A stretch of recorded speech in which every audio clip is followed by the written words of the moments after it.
Jay, let's go take a bath. Miss Jamila, don't ignore me. I can see you very clearly. Yeah. No, we are going to take a bath. Hey, we are going to take a bath. Let's go take a bath. Yeah.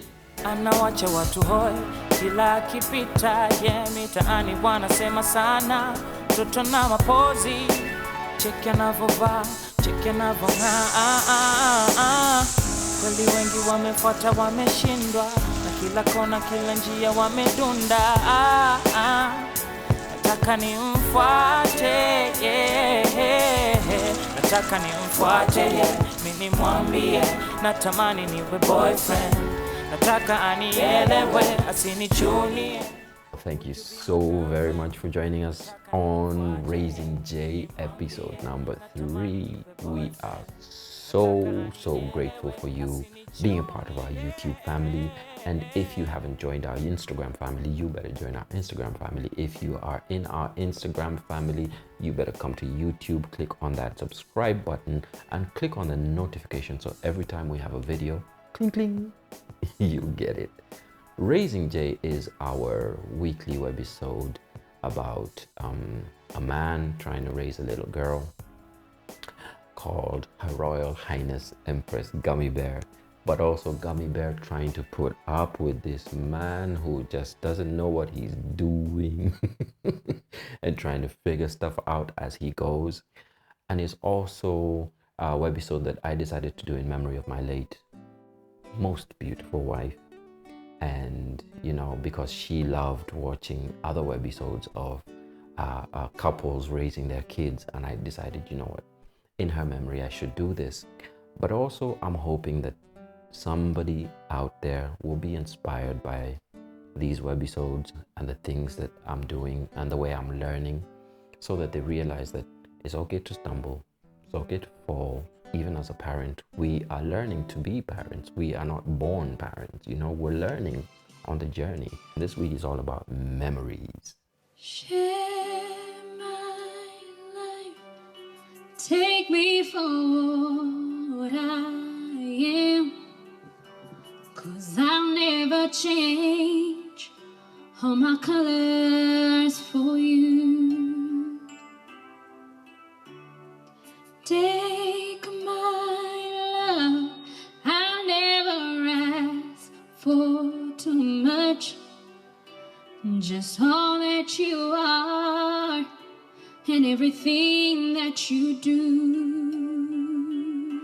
A lot of the comments I've gotten is, how did you manage to capture these memories?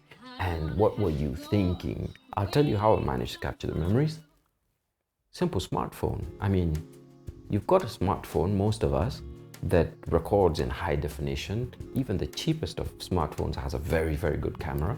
And what I would do is I would just always have the phone next to me, ready to capture something, and always looking out for a memory. So it could be that they started hiccuping. JJ, don't hiccup.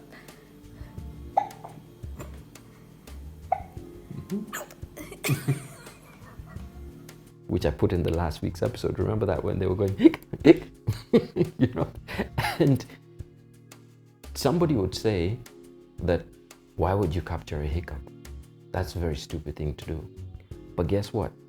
In retrospect, when I think back to it, it was the most beautiful of moments that one day Jay is going to watch and say, wow, me and mommy used to laugh. Me and mommy used to play. It's not just photographs anymore, it's also video, which I think is very intimate. And Jay, I'm recording, could you... Anyway, kids, I tell you, could you please always try and capture the memories? Here are a few memories that we captured. Some of them are goofy. She would prank me like I would be sitting on the toilet seat and boom, she appears with the camera.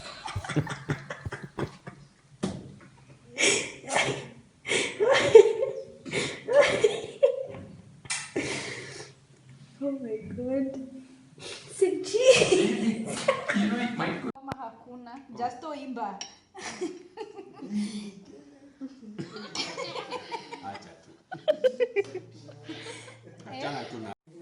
Somebody's dozing off.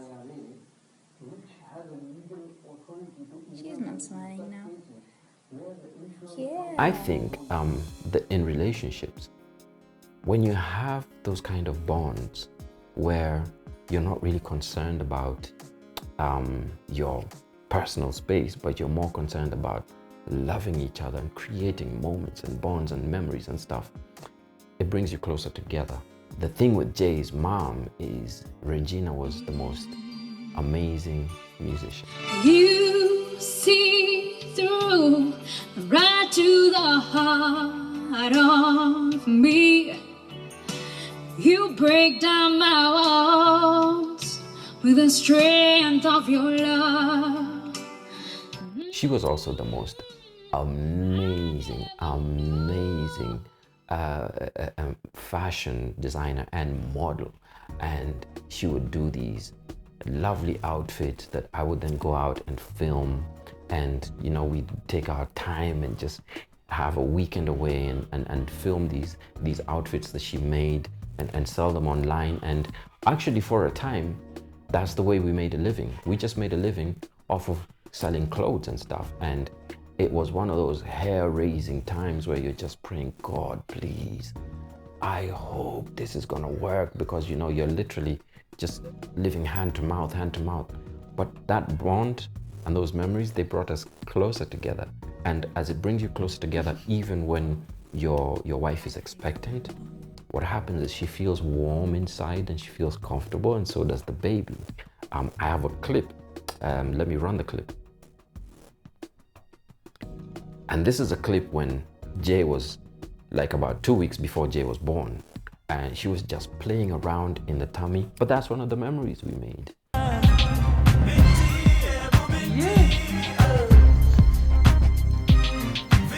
What are you doing with my glasses? Huh? What are you doing with my glasses, you? Madam.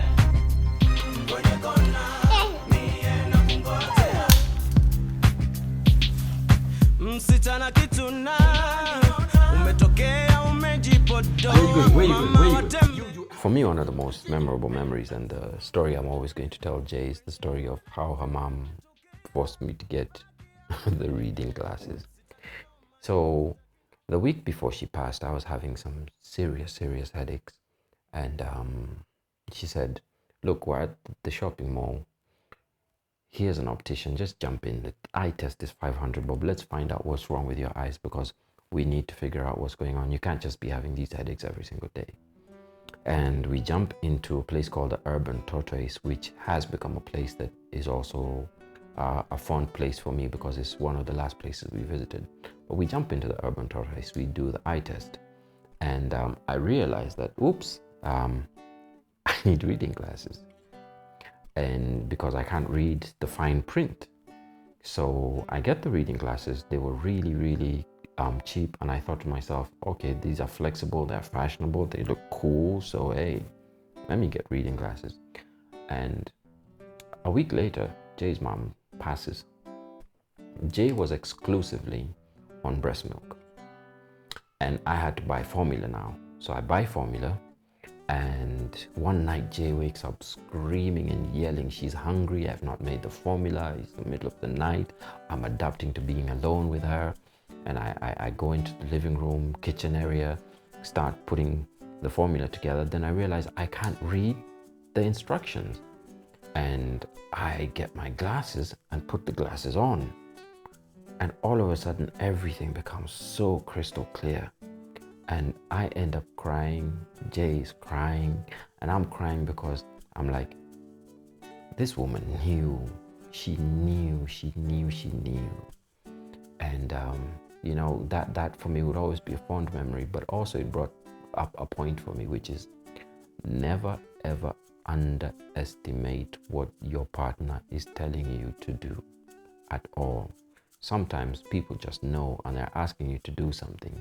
And that thing they're asking you to do, you might be fighting it, and it's going to help you in the long run. So never underestimate, especially your wives, guys. Wives always know. This week I went back to the Urban Tortoise and I met up with Arifa Faisal, who owns Urban Tortoise and also runs it. And I won't say her job description because every time I say optimo trist, I go, well, I can't say that word. But I went in with Jay and we had loads of fun. She allowed us to play about and, just visit with her and have that memory again of Jay's mom and one of the last places we visited.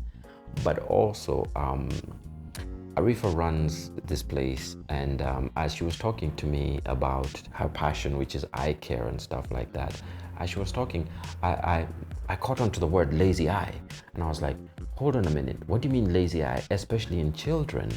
And I thought, aha, I think people need to know about this lazy eye situation that can occur in kids.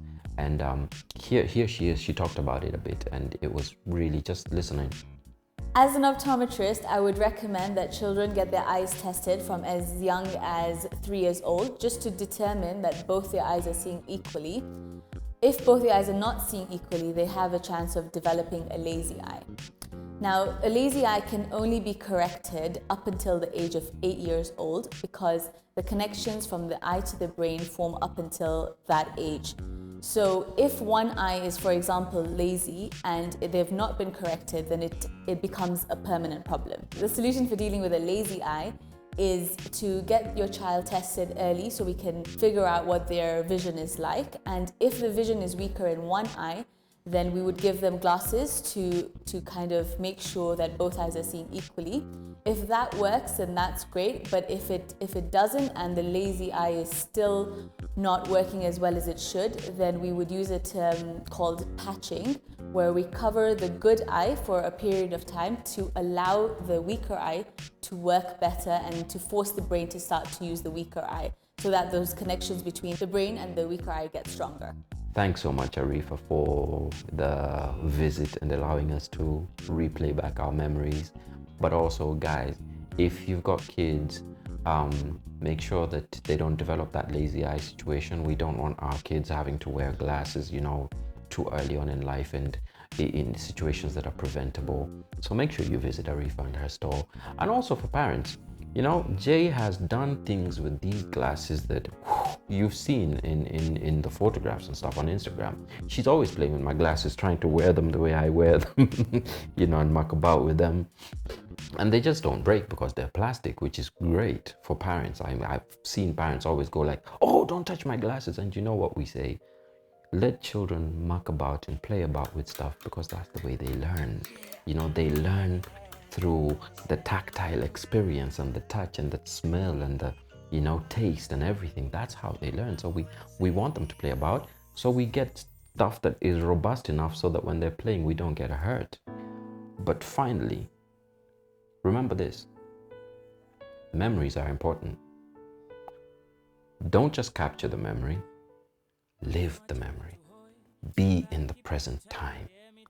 Don't be always behind your phone, scrolling and looking at what everybody else is doing and forgetting to live in your moment, to capture your moment, to treasure your moment. Because as soon as the people we love are gone, that's all we have. We just have moments. Luckily, we have Jay's mom's moment. And with that, we say, live, love, and remember to laugh. Take me for what I am, 'cause I'll never change all my colors for you. Take my love, I'll never ask for too much, just all that you are and everything that you do. I don't really need to look